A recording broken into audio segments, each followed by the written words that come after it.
기도해 주십시오.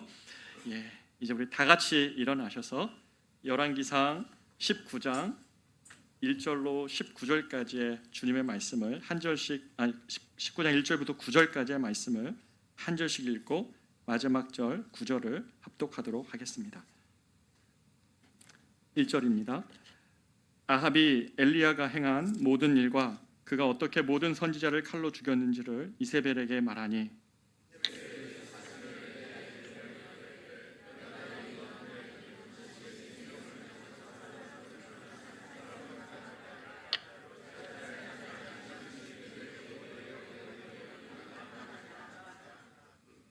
그가 이 형편을 보고 일어나 자기의 생명을 위해 도망하여 유다에 속한 브엘세바에 이르러 자기의 사환을 그곳에 머물게 하고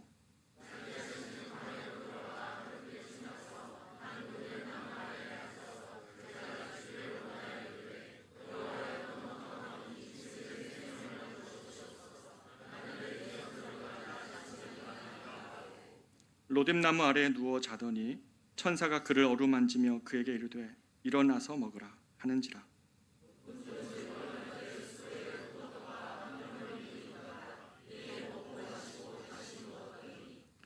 여호와의 천사가 또 다시 와서 어루만지며 이르시되 일어나 먹으라 네가 갈 길을 다 가지 못할까 하노라 하는지라.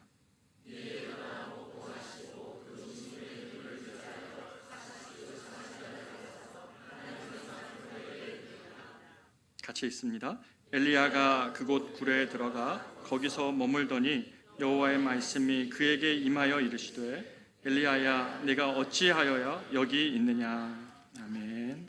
자리에 앉겠습니다.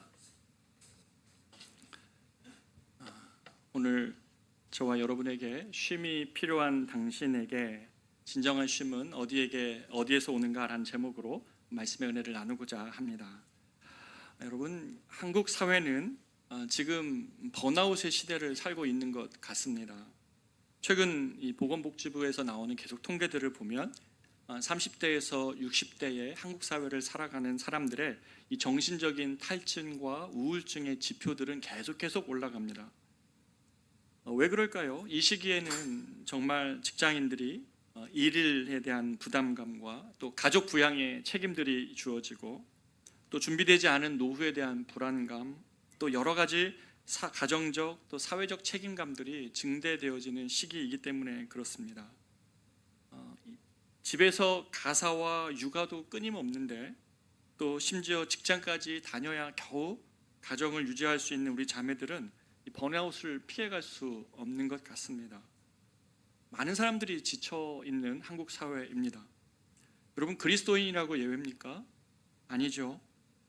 기도해도 변함이 없는 것 같고 하나님의 응답이 보이지 않고 또 섬겨도 변화가 없고 오히려 남은 것이 상처만 될 때는 우리 심령도 정말 지칠 수밖에 없는 때가 찾아옵니다.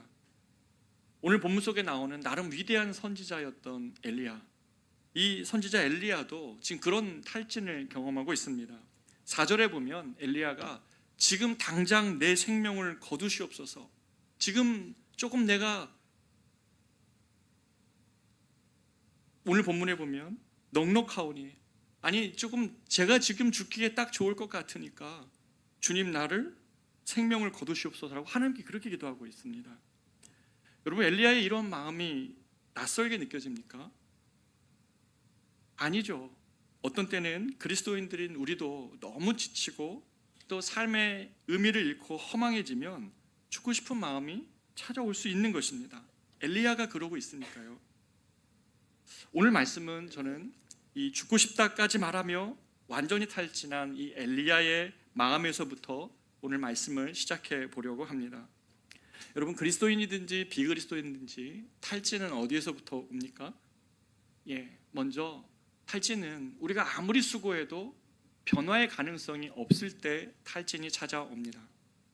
내가 수고했는데 그 수고가 저기에서 구름 한 자락이라도 보여주면 좋겠는데 아무런 변화의 소망이 보이지 않을 때에 우리는 다 탈진할 수밖에 없습니다. 오늘 본문에서 엘리야가 그랬습니다. 이스라엘의 암흑기에 활동했던 엘리야는 이 북이스라엘 왕 아합과 그리고 이세벨, 그의 아내 이세벨이 이스라엘을 영적으로 범죄하게 하고 어둠으로 몰아가게 하는 현실 속에서 엘리야는 정말 죽기를 각오하고 이 바알 선지자 850명과 함께 대결을 합니다. 누가 참 하나님인가? 이 세상에서 누가 참 하나님인가?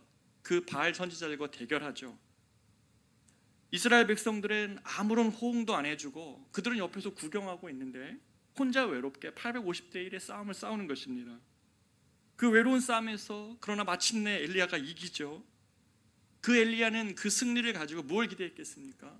내가 이런 죽음을 각오한 이런 싸움을 했는데 이것을 지켜본 이스라엘 백성들이 뭔가 영적인 변화를 일으켜야 되지 않을까? 그런 기대가 가득했을 것입니다. 하지만 엘리야가 지금 본 것은 아무것도 변함없는 현실입니다. 아무도 반응을 안 하는 겁니다. 오히려 돌아온 것은 왕비 이세벨이 자신을 죽이겠다는 그러한 말만 돌아오고 있는 것입니다. 엘리야의 기대와 달리 나라 전체가 돌아서지 않고 있고 아무런 변화가 보이지 않을 때 엘리야에게 심한 탈진이 찾아왔습니다. 사람은 변화에 대한 소망이 사라지면 그것이 가정의 문제든 여러분의 인생의 문제든 우리가 수고하고 정말 마음을 쏟았던 문제에 아무런 변화가 일어나지 않을 때 우리는 심한 탈진이 다 찾아오게 됩니다. 두 번째 탈진의 이유는 첫 번째 이유에서 비롯된 것인데 내 헌신이 아무런 무의미하게 느껴지지 않을 때입니다. 헌신이 무의미하다고 느껴질 때 우리는 탈진하죠. 4절 한번 보십시오. 자기 자신은 광야로 들어가 하룻길쯤 가서 한 로뎀나무 아래에 앉아서 자기가 죽기를 원하여 이르되 여호와여 넉넉하오니 지금 내 생명을 거두시옵소서. 나는 내 조상들보다 낫지 못하니이다. 엘리야는 처음 아무런 변화가 없는 상황 때문에 낙심했지만 이제는 그 상황을 돌이키고 변화시킬 수 있는 힘이 하나도 없는 자신 때문에 낙심합니다. 앞선 신앙의 선배들에 비하면 아무런 능력 없는 자신을 느끼면서 내가 이런 능력밖에 없는데 내가 수고하는 삶이 무슨 의미가 있을까?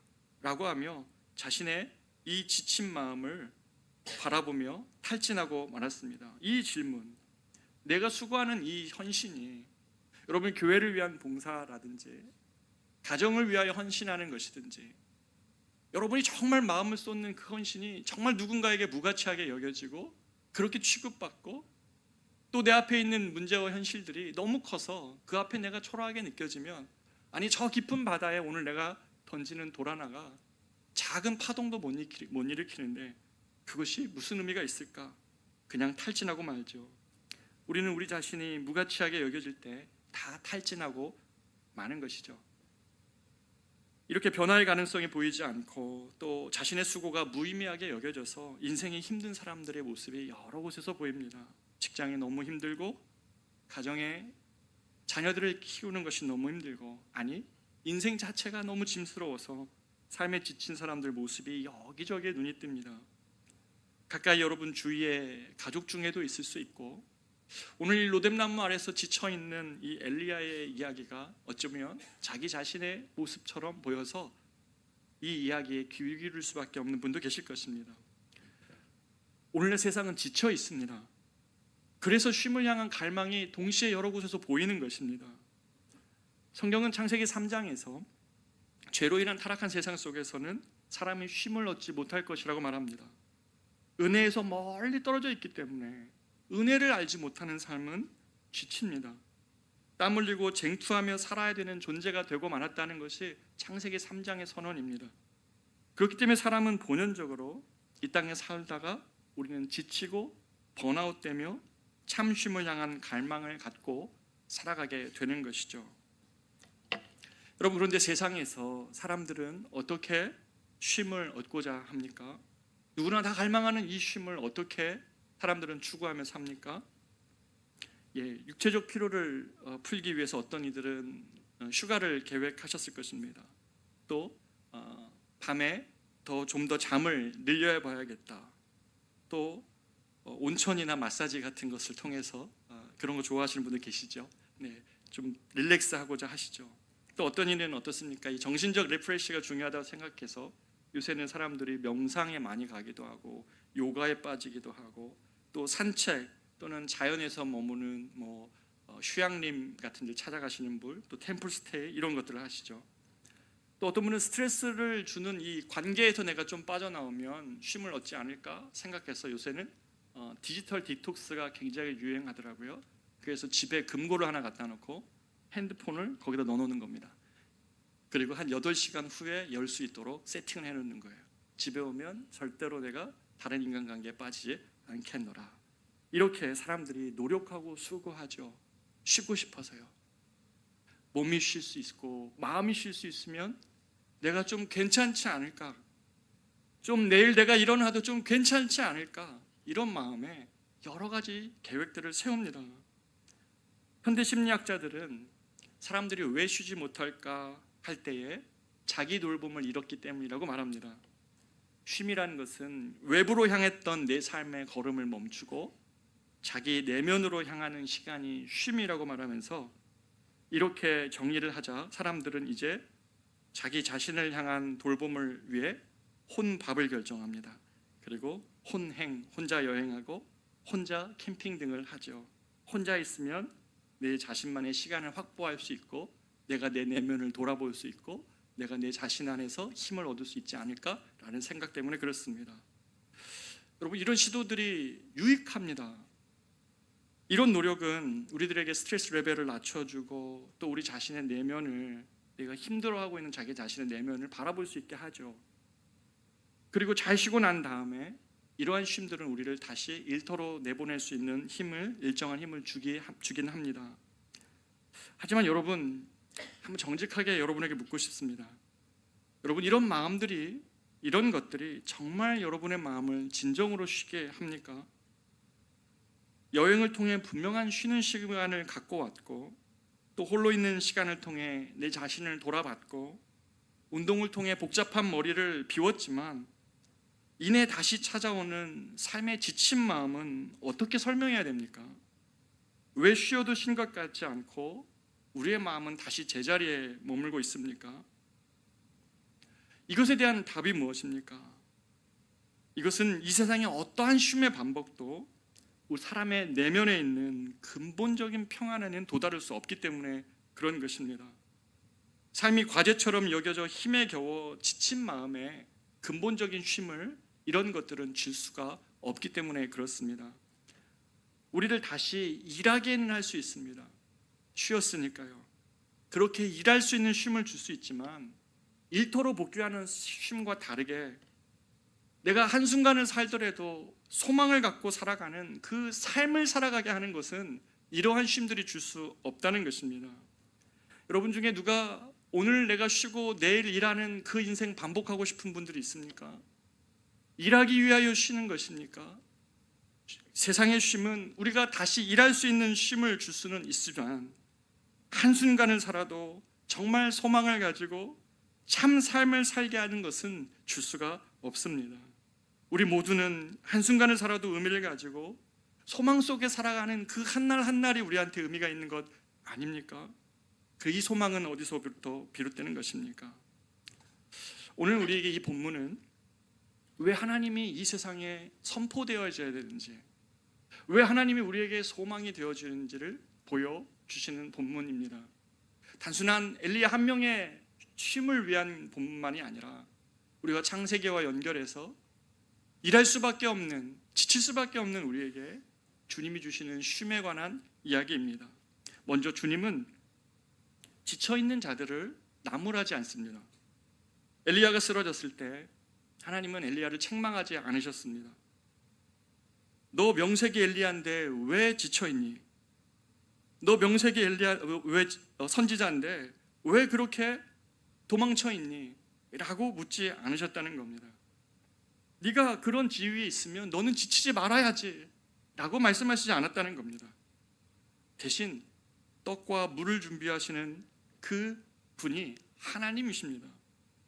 오늘 본문에서 주님은 이 엘리야, 로뎀나무 아래 지쳐있는 엘리야에게 떡과 물을 가져오셨습니다.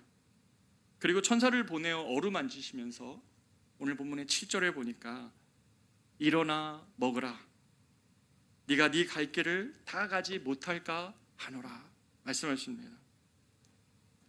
주님의 관심이 무엇입니까? 네가 네 삶을 다 살아내기 위하여 오늘은 좀 네가 내 안에서 쉬었으면 좋겠다라고 말씀하시며 그에게 지친 그를 나무라시는 것이 아니라 떡과 물을 준비하시며 그를 어루만져 주셨습니다. 2번이나 그러셨죠. 우리 하나님은 지친 자에게 자신의 양식과 자신의 쉼을 주시는 하나님이십니다. 왜냐하면 주님은 지침의 이유를 다 아십니다. 삶이 얼마나 고달프신지 분 것인지 주님은 이 땅에 오셔서 몸소 경험하셨습니다. 그래서 주님은 엘리야가 2번 먹고 2번 잠들 때까지 옆에서 지켜보시면서 기다리셨습니다. 그리고 지쳐있는 우리를 어루만져 주시면서 엘리야야 일어나 먹으렴. 그리고 이 음식을 먹고 네가 걸어가야 할 그 길을 네 인생의 걸음을 완주하렴 이라고 말씀하십니다. 이 세상은 일하다가 지친 자들에게 기회를 주지 않습니다. 자기의 탓이라고 돌리지 그 자리를 향해 그 인생의 걸음을 끝까지 걸어가게 관심 가지신 분은 없습니다. 오직 주님만이 우리에게 지친 우리를 나무라시는 것이 아니라 너에게 너를 지치게 했던 여러 가지 원인이 너에게 있겠지만 그를 향하여 먼저 자신의 양식과 자신의 쉼을 주시면서 네가 이 땅에 태어난 다음 너의 인생의 걸음을 마지막까지 네가 걸어갈 수 있도록 힘 주시는 이는 오직 한 분 하나님이십니다. 하나님만이 우리 인생에 대하여 진정한 관심을 갖고 계시는 것이죠. 하나님만이 이 땅의 영혼들을 향하여 지쳐있는 영혼을 향하여 진심된 관심을 갖고 있으신 것입니다. 여러분, 지치는 것은 죄가 아닙니다. 삶의 실패를 의미하지도 않습니다. 잠을 자도 피곤하고 쉼을 가져도 불안하고 가만히 있어도 마음에 평안이 없는 것은 인간이 자신 안에서 참된 쉼을 만들어낼 수 없기 때문에 그렇습니다. 쉼의 원인을 겉으로만 다루는 이 세상의 방법으로는 인간 안에 있는 저와 여러분이 지고 있는 마음의 짐을 해결해 주지 못합니다. 육체적 피로, 과로, 스트레스 등을 다룬다 해도 우리가 이 세상에 살아가면서 그렇게 짐스러운 우리의 수고를 다할 수밖에 없는 인정에 대한 욕구, 불안정한 정체성, 삶에 대한 걱정으로 인하여 우리를 쉴 수 없는 마음을 이 세상은 해결해 줄 수 없기 때문에 그렇습니다. 참으로 우리의 영혼은 스스로 쉴 수 없습니다. 이것이 그토록 사람들이 쉼을 추구하지만 영원히 쉬지 못하는 이유인 것입니다. 여러분, 그렇다면 어떻게 해야 됩니까? 우리가 창세기를 배웠다면 먼저 지쳐있는 우리에게 필요한 것은 자신의 육체적 필요를 정직하게 인정하는 것입니다. 하나님이 낮과 밤을 만드신 이유가 무엇입니까? 낮에는 사람이 일하고 밤에는 쉴 때가 있다는 것입니다. 이것이 창조의 섭리입니다. 사람의 쉼도 하나님의 창조적 질서 안에 포함되어져 있었다는 것입니다. 하나님께서도 6일을 일하셨다면 7일째 안식을 하셨습니다. 쉼을 못하면 사람은 불안하고 그것은 창조의 질서에서 멀어진 마음 상태입니다. 여러분, 왜 주일날 여러분이 일할 수 있는 이날 오늘 하나님을 의지하고 의존하며 이 시간 예배하고 있습니까? 안식일은 저항이라는 책이 있는데요, 한번 읽어보십시오. 이 책은 우리가 이 세상에서 쉼없이 우리를 일로 몰아가게 하고 그렇게 해야만 자신의 삶이 안정하다고밖에 말해줄 수 없는 세상 속에서 딱 끊고 그 주일날 하나님을 예배할 때에 그 세상에 우리를 일로 몰아치는 그것에 대하여 저항하며 내 삶의 주인이 하나님이시며 그는 나를 돌보시는 하나님이시라는 것을 마음 다함에 인정하고 찬양하는 그 예배가 그 안식일에 드리는 예배이고, 그것은 우리가 이 세상을 향하여 저항하는 모습이라고 말하고 있습니다. 우리는 육체적 쉼이 필요한 것이죠. 하지만 단순히 육체적 쉼이 필요한 것은 아닐 것입니다. 하나님이 일에 대한 도피처로서 안식을 취하신 것이 아니죠. 오직 하나님 자신이 가지고 계시고 또 오직 하나님만이 사람에게 줄 수 있는 그 영혼의 안식을 주님이 취하신 것입니다. 창조의 세계가 어그러지고 도처에 쉴 수 없는 탈진한 사람들을 향하여 주님이 오늘날 무엇라고 말씀하십니까? 이 세상을 향하여 주님이 무엇라고 선포하십니까? 마태복음 11장 28절인데요. 수고하고 무거운 짐진 자들아 다 내게로 오라. 내가 너희를 쉬게 하리라 라고 말씀하십니다. 누가 이 세상에서 이런 쉼을 약속해 줄 수 있습니까? 누가 자기에게 자기의 짐을 갖고 왔는데 그를 쉬게 할 수 있습니까? 온갖 마음의 짐을 갖고 그 무게에 눌려 신음하는 세상에서 누가 너를 쉬게 할 수 있다고, 나를 쉬게 할 수 있다고 약속해 주십니까? 오직 예수님만이 우리의 마음의 짐을 대신 지어줄 수 있는 유일한 한 분이십니다. 예수님의 어깨는 참으로 넓습니다. 온 세상의 모든 짐을 다 지고도 남을 넓은 어깨를 주님이 가지고 계십니다. 시편 55편 22절 내 짐을 여호와께 맡기라. 그가 너를 붙드시고 의인의 요동함을 영원히 허락하지 아니하시리로다. 아멘. 여러분 지쳤습니까? 탈진하였습니까? 이것은 우리가 주님께로 나아가야 될 사인입니다. 자신에게 나오는 누구에게나 그 어떤 사람들이거나 그 어떤 인생이거나 그 인생의 짐을 대신 지어주시고 그 수고롭게 눈물 지으며 지었던 그 짐을 대신 지시는 주님을 알게 되고 그 주님과 함께 동행하면서 나 혼자 지는 짐에 대한 무거움과 두려움과 외로움과 눈물이 아니라 내 짐을 대신 지어주시는 주님과 함께 인생을 살게 하시는 것이죠. 세상의 쉼은 이런 약속을 주지 못합니다. 내 짐을 대신 지어주지 못합니다. 쉬고 나면 다시 지어져야 될 짐의 자리로 우리를 불러넣어 밀어넣길 뿐입니다. 그러나 주님만은 오늘 네가 수고하고 무거운 짐을 졌느냐, 혼자 다 지지 못해서 두렵고 지쳐있느냐, 내가 너를 쉬게 하리라 약속해 주시는 것입니다. 그 마음의 쉼을 허락하시는 하나님께로 나아가야 될 때인 것입니다. 왜 그렇습니까? 이것은 주님이 주시는 평안은 세상과 본질적으로 다른 평안이기 때문에 그렇습니다. 요한복음 14장 27절에서 주님이 뭐라고 말씀하십니까? 평안을 너희에게 끼치노니 곧 나의 평안을 너희에게 주노라. 내가 너희에게 주는 것은 세상이 주는 것과 같지 아니하리라. 너희는 마음에 근심하지도 말고 두려워하지도 말라라고 말씀하십니다. 예수님이 주시는 평안은 본질적으로 세상이 주는 평안과 다른 것은 그것이 하나님과의 관계 속에서 나오는 평안이기 때문에 그렇습니다. 모든 사람은 하나님과 바른 관계에 들어가 있을 때에 영혼이 본질적으로 쉴 수 있습니다. 오늘 본문의 엘리야를 보십시오.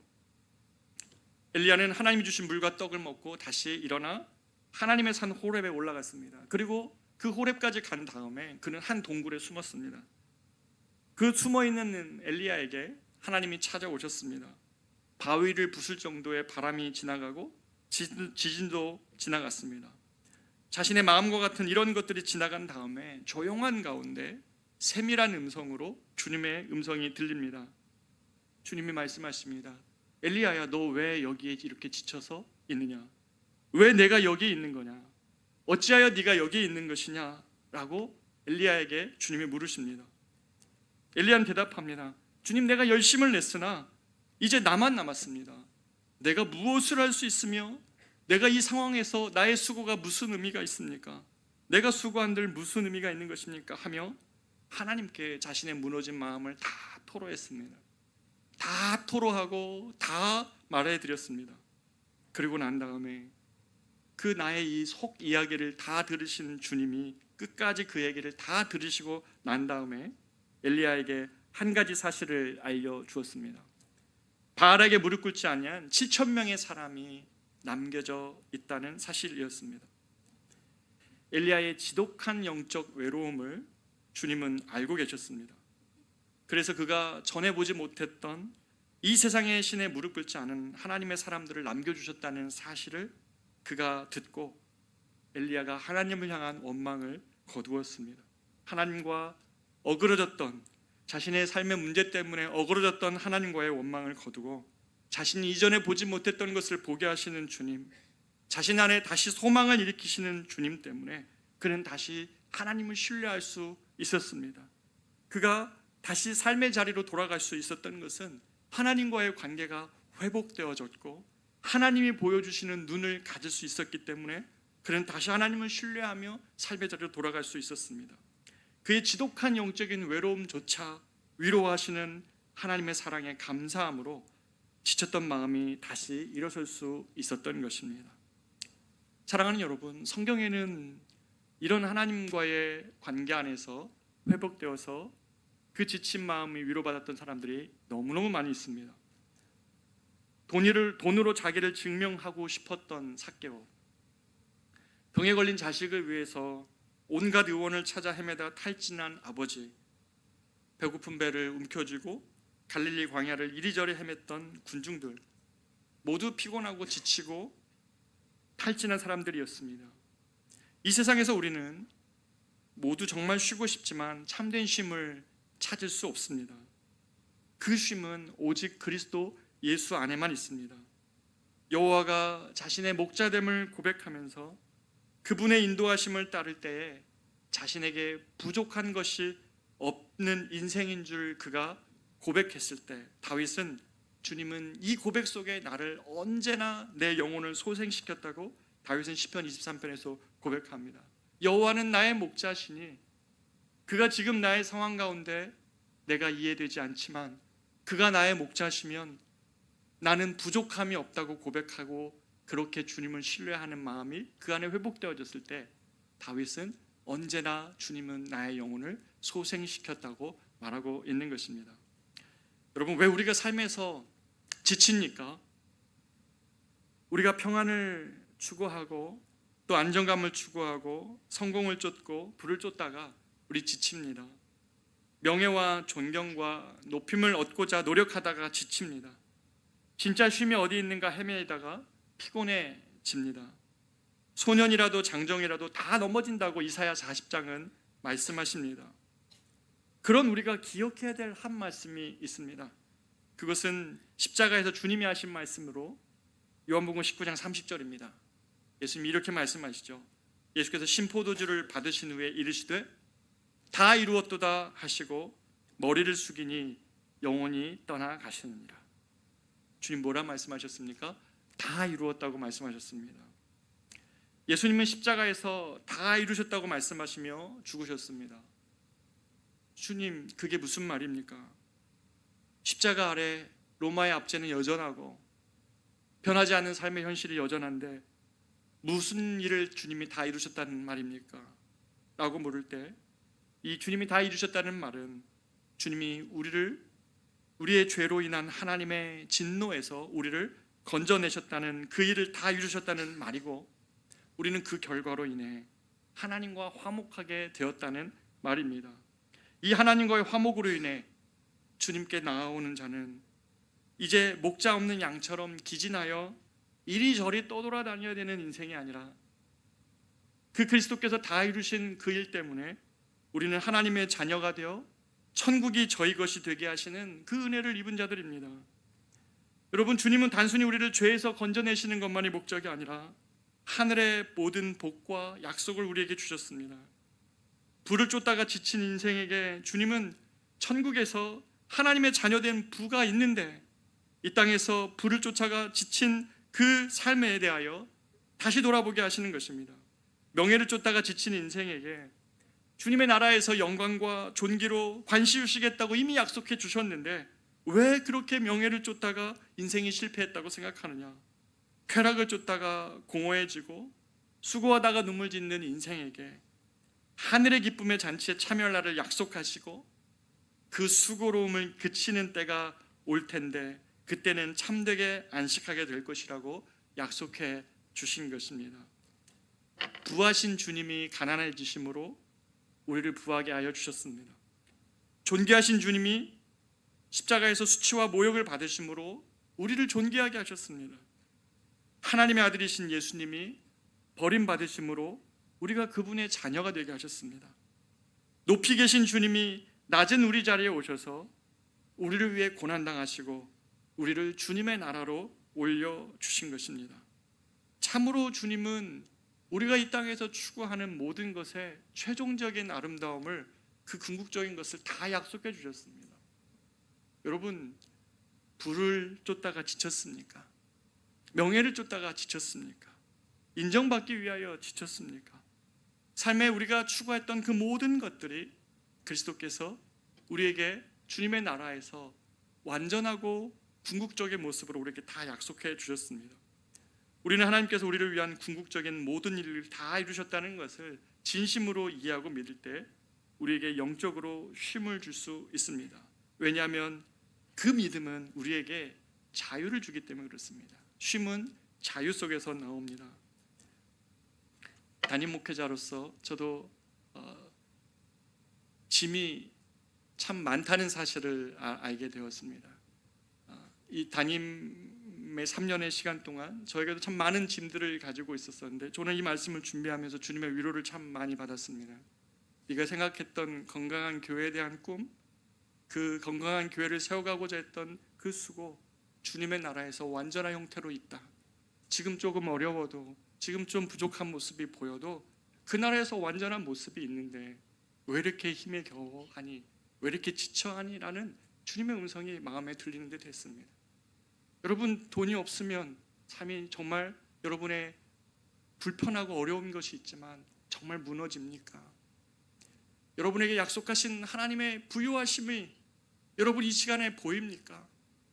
여러분의 인정받음이 이 세상에서 다 내가 원하는 만큼 이루어지지 않아도 주님께서 우리의 삶을 다 인정하고 계신다는 사실을 믿습니까? 여러분이 이 땅에서 낮아지고 연약해지는 삶이 있다 할지라도 주님이 우리를 궁극적으로 높여주시고 주님이 궁극적으로 우리를 영화롭게 하실 그 나라의 기쁨의 잔치에 참여하게 하실 것이라는 것을 진실로 믿습니까? 십자가는 우리에게 그런 약속을 해주시는 것입니다. 돈이 필요하지만 돈의 노예가 되지 않는 자유, 하늘의 보화를 알고 주님 안에 있는 복됨을 누리는 자에게 주님은 자유를 선물해 주십니다. 세상의 인정을 갈구하는 노예가 되지 않는 자유는 하나님은 오늘도 나를 사랑하시고 용납하시고 인정하심을 아는 것에서 오는 자유입니다. 이 자유가 우리를 평안케 합니다. 이 자유 안에 평안이 있습니다. 오늘 수고하고 지친 이 엘리야의 모습이 여러분의 모습입니까? 로뎀나무 아래 있는 이 엘리야의 모습 속에 지난 한 주 혹시 삶이 너무 버거워서 나도 혹시 죽기를 원했던 그런 고백한 분은 혹시 없습니까? 엘리야도 그랬다면 우리도 다 지칠 수 있습니다. 그러나 세상이 주는 그 어떤 쉼도 우리 마음에 있는 근본적인 소원을 만족해 줄 수 없습니다. 오직 예수님만이 이 세상 속에서, 지칠 수밖에 없는 세상 속에서 너의 영혼이 쉴 수 있는 것은 내 안에 있다고, 나만이 너에게 진실한 쉼을 줄 수 있다고 약속해 주시는 것이죠. 이 세상을 향하여 이런 놀라운 선포를 하시는 주님을 오늘 바라봤으면 좋겠습니다. 그 주님이 우리에게 이 아침 내게로 와서 쉼을 얻으라고 말씀하시는 것입니다. 다시 우리가 삶에 겨우 일하러 가지 맙시다. 겨우 일해야 되는 자리로 돌아가는 것이 아니라 한순간을 살아도 주님과 함께 정말 삶을 살아낼 수 있는 그러한 자리로 돌아갈 수 있도록, 내일 우리의 삶의 일터가 겨우 살아내야 되는 자리가 아니라 주님과 함께 삶을 살아낼 수 있는 일터가 될 수 있도록 오늘 나를 향하여 모든 것 이루신 주님, 모든 것 이미 약속하신 그 주님을 의지하며 이 시간 주님을 향한 우리의 시선이 다시 회복했으면 좋겠습니다. 엘리야의 탈진의 원인은 시선의 실패였습니다. 주님만이 주실 수 있는 볼 수 없는 것들을 보는 것이 크리스찬의 능력입니다. 엘리야가 놓쳤던 것은 변하지 않는 상황이었고, 엘리야가 들었던 것은 자신의 수고에도 불구하고 들려왔던 이세벨의 위협이었죠. 그러나 주님의 음성을 들을 때에,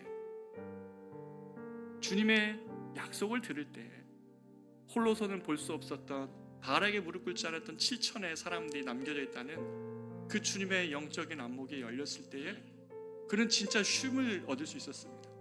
물과 떡이 그를 일으킨 것이 아니라 그를 주님께로 인도했을 뿐입니다. 거기에서 주님의 약속을 들은 것입니다. 여러분을 향한 주님의 약속을 들으십시오. 거기에 진짜 쉼이 있습니다.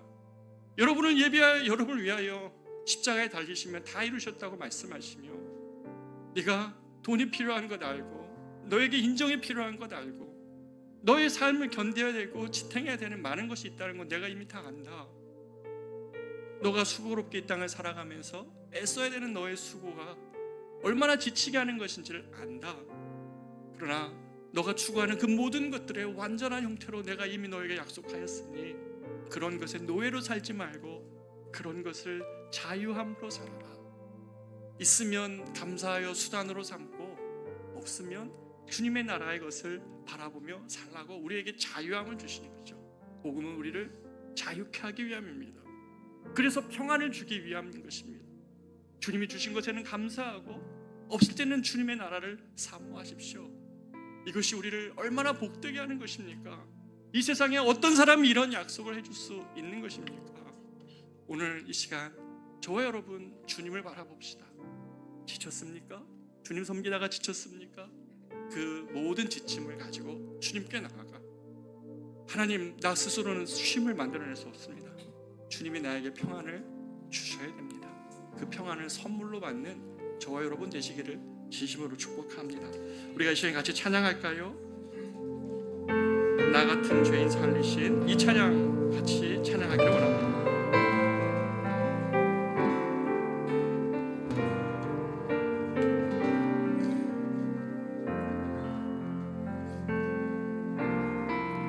나 같은 죄인 살리신 주내 놀라와 잃었던 생명 찾았고 광명을 얻었네. 큰 죄악에서 건지신 주내 고마워.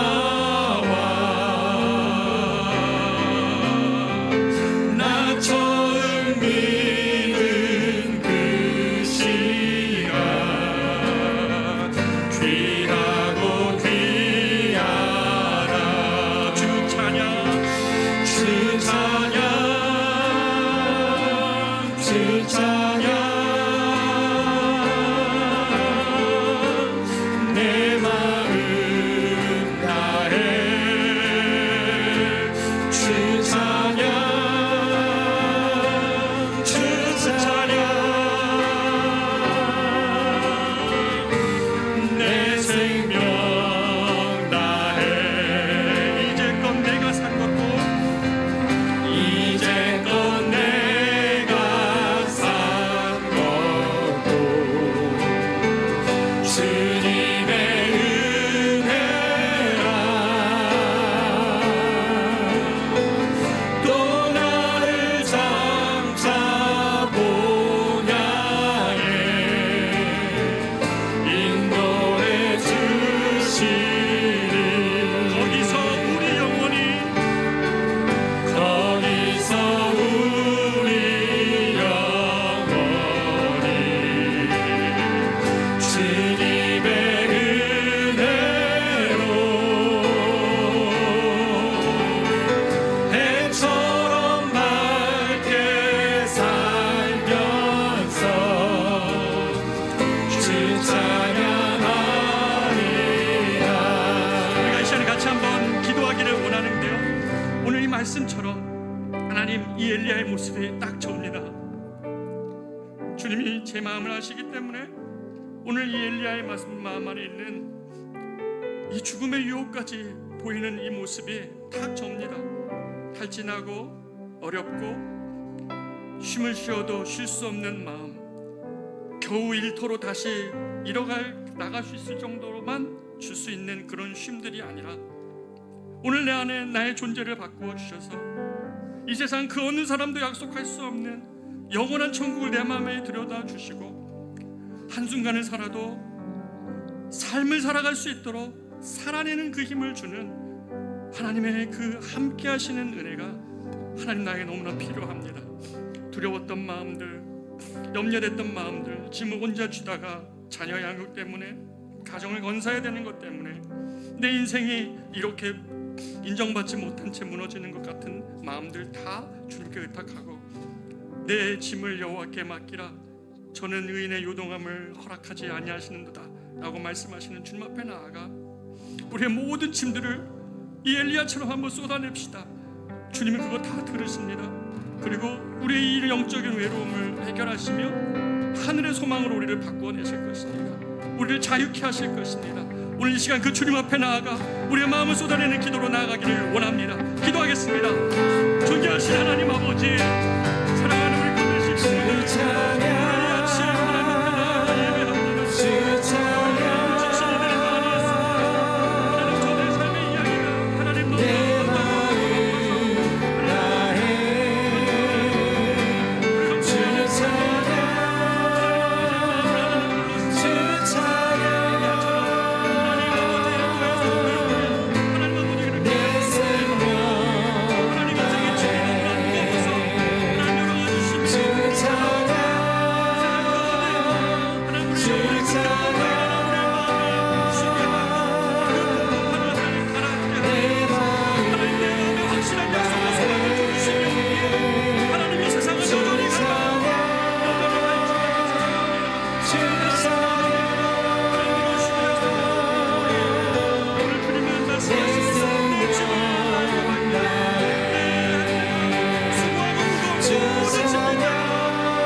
나의 산소망 1절 찬양하시고 예배로 마치겠습니다. 주님을 찬양합시다. 깊은 절망의 수렁 가운데 주님께 닿을 수 없던 우리 어두운 밤중에 하늘을 향해 주의 이름 나 부를 때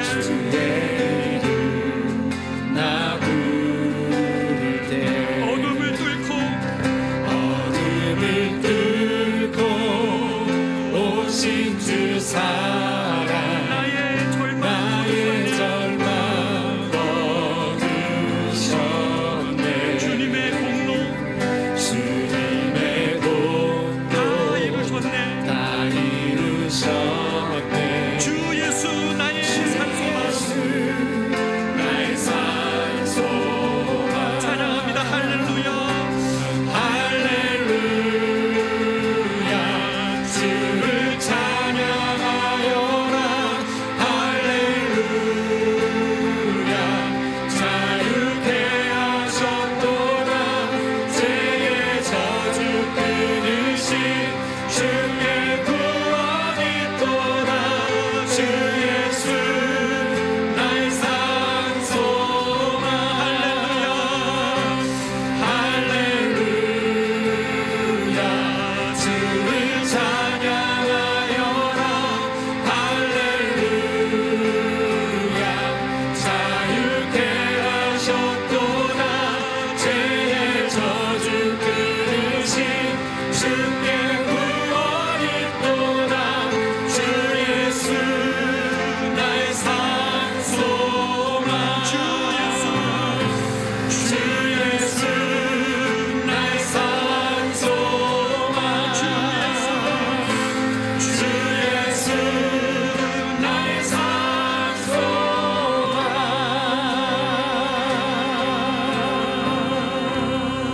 산소만 이제는 우리의 구주 되신 예수 그리스도의 은혜와 하나님의 크고 놀라우신 사랑하심과 성령님의 함께 하시는 은혜가 우리를 힘겹게만 했던 삶의 자리에서 이제는 주님과 함께 소망을 갖고 다시 나아가기를 결단하며 하나님 나의 시선을 주님께 두고 하나님 아버지 홀로 걷는 것을 걸음이 아니라 나와 함께 걸어가시는 주님을 의지하며 겨우 일터로 돌아가는 쉼이 아니라 주님과 함께 삶을 살기 위하여 나아가기로 결단하는 사랑하는 우리 성도들의 저들의 가정과 저들의 일터와 저들의 수고와 애씀 위에 그리고 이 커맨시 교회의 걸음과 대한민국의 모든 걸음 위에 이제로부터 영원토록 함께 있을지어다. 아멘.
주와 함께 걷는 길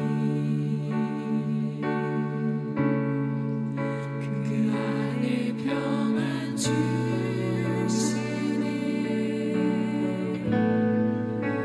숨쉬는 모든 순간 주 나를 품어주시네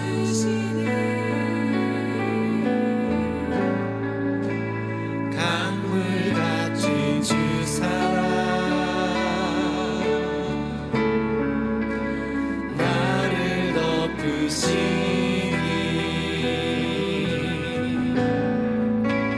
두려움 없이 주님께 내 삶 드리네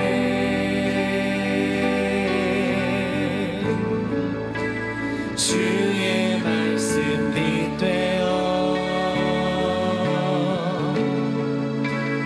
내 삶을 비추시니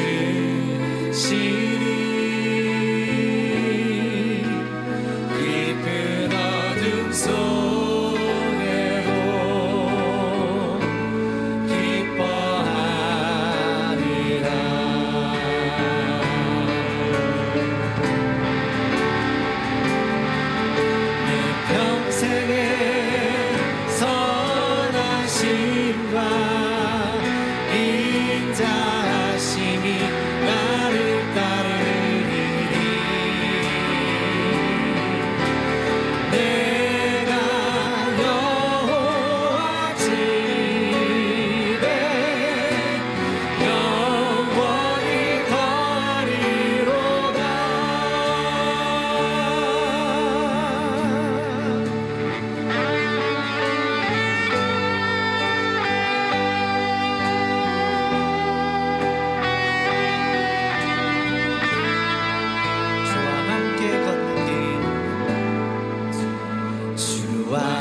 함께 걷는 길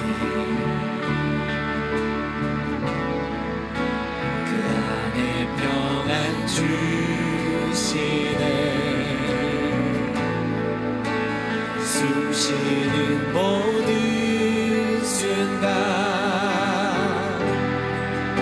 주 나를 품어주시네 강물 같은 주 사랑 강물 같은 주 사랑 나를 덮으시니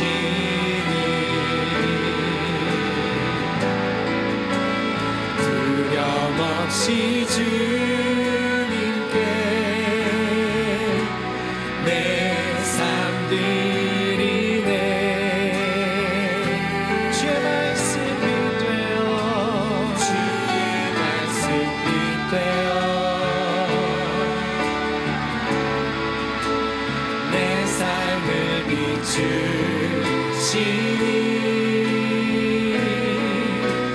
깊은 어둠 속에도 기뻐하리라